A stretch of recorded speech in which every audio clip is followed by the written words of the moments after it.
Hey friends, Saturday edition of Daily Dub, back in the toy room, which is always a good thing, back home, all of that stuff. And today's topic is just one I'm choosing myself, kind of thematically appropriate as it's the 30th, I think, over this weekend. The embargo for some of the Avengers Endgame stuff is going to drop. We have seen Walmart put out some of the Marvel Legends a couple days early. I think Hot Toys showed off their first Endgame figure today on the Hot Toys Instagram page. And I'm not going to say what any of those things are in case you're trying to stay spoiler-free, but we're starting to see the toys come out. I think as we get into April, it's going to be a barrage from Hasbro, from Lego, from Hot Toys, Figuarts, whoever. I think everybody's going to start to be able to show what they've had. Obviously, the thing that Hot Toys showed off, they've had ready to show. They were just waiting for a certain date. So I think that's thematic. And then what I wanted to talk about was just kind of what we've seen over the last 10, 11 years of the Marvel Cinematic Universe, because I'm not sure we'll ever see anything quite like that. Again, it's rare in our day and age that we see, like, the first time something happens, like, at a big scale. I mean, yes, we're getting it with technology all the time. We saw the first time at SpaceX when they landed a rocket that had been to space and then relaunched it. That's a humongous first time, obviously. In technology, we're seeing first times every day. I think the last time I remember looking, there's some stat that was like, we are learning more about technology in one day than we learned like all of the previous 5,000 years or something like that. And that keeps going each day, where tomorrow it includes that one day, because our growth curve and our intelligence around technology is going straight up. So I'm not talking about that as much. I'm talking about just more from the creativity, in movies or toys or things that, like, okay, so nobody's ever done that before. And so my point is, what Marvel, Disney, primarily for most of the run, even though the first few movies were before Disney acquired Marvel or weren't being released under the name Marvel Studios, did with this, which I think is coming to an end here in April. It's kind of a organic end point. It's called Endgame. We know that there's another Spider-Man movie. There's going to be another Guardians. There's a lot of other movies. But I think this is kind of the bookends of the story. And nobody's ever done it. It's like a TV show more than it is a movie. It's like different seasons of TV that have taken place before our eyes and introducing new characters and bringing back in old characters and having a through line. We are used to the trilogy, right? The trilogy. And in some cases, maybe 4. I think Hunger Games went to 4 because that was the common trend back there, was to split up the final book into 2 stories, like The Hobbit did. I guess The Hobbit was similar. But a trilogy is the type of big franchise we're used to, and not this thing that's going to go across, some 20-plus movies and in the connected universe. And you could see DC's attempted it, didn't go great. We've seen a lot of announcements of, I think there was like the Hasbro shared universe or something like that. They've just petered in and out, in and out.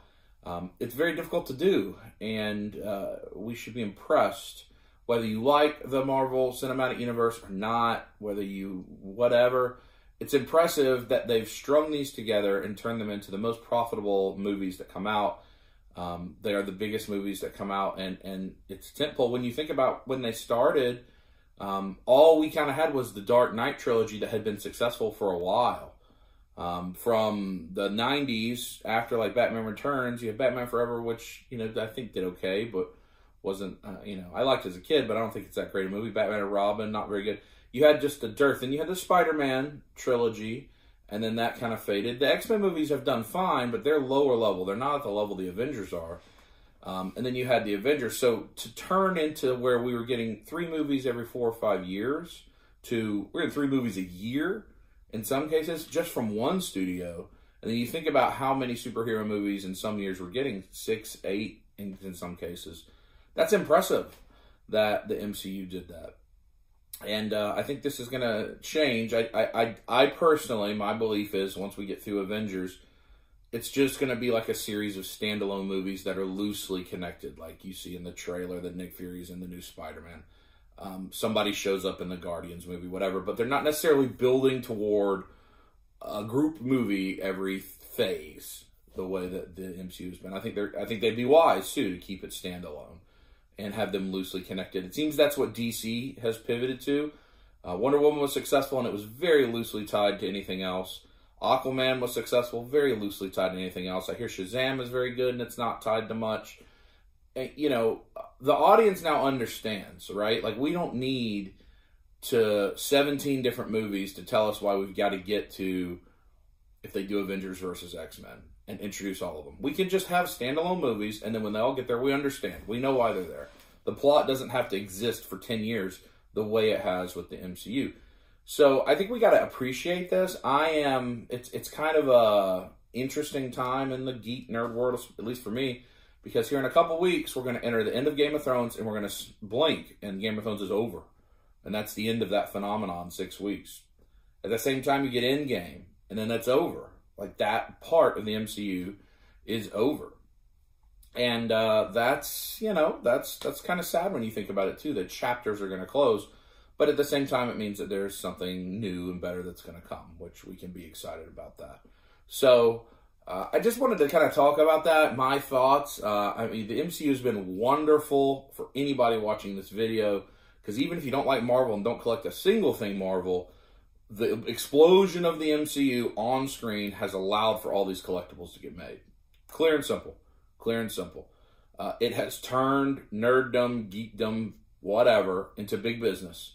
And when it's big business, things get made, good things get made, bad things get made, and all of us collect that. So it's been good for us. So I want to be appreciative and reflective as we enter April and May for, Endgame, and then for Game of Thrones ending and all that stuff. Walking Dead is probably just a year or two away, I would imagine, from wrapping up its run on television. Some of these massive things that have shaped the last 10 years and have given those of us like me an opportunity to be the people that are liking the popular thing instead of the niche thing. I want to be appreciative of it. So I thought I'd just do that video today as some of this in-game stuff's coming out. Think about what they did. Be appreciative of it. Put your criticisms aside and just think about the world we live in. The worst superhero movie that we get in a year is still better than almost every superhero movie that we get most of the time before this era. The bar has been raised. I mean, Black Panther won Oscars. That's fantastic. So just be appreciative of it. Be positive about it. It's going to be a fun summer. I'm looking forward to it. Anyway, I hope tomorrow you enjoy the Toylanta Dub Life video. I think it's really fun. You're going to enjoy it. Look for more content from me. I'm filming a Dub Life right now. It'll be across this weekend. I have to go to Boston next week. I probably won't film anything there because I'm very busy at work in Boston the next 2 weeks. But you'll still see a steady stream of materials like you want. I'm going to put some cool diorama shots up on my Instagram probably late tonight. I've got the Stealth Iron Man Mezco and the Blade Mezco that I want to take some shots of it with. I also picked up some different lighting to help with it. So I'm going to play around with that tonight. Anyway, hope you have a good weekend. Give us a little squeeze it.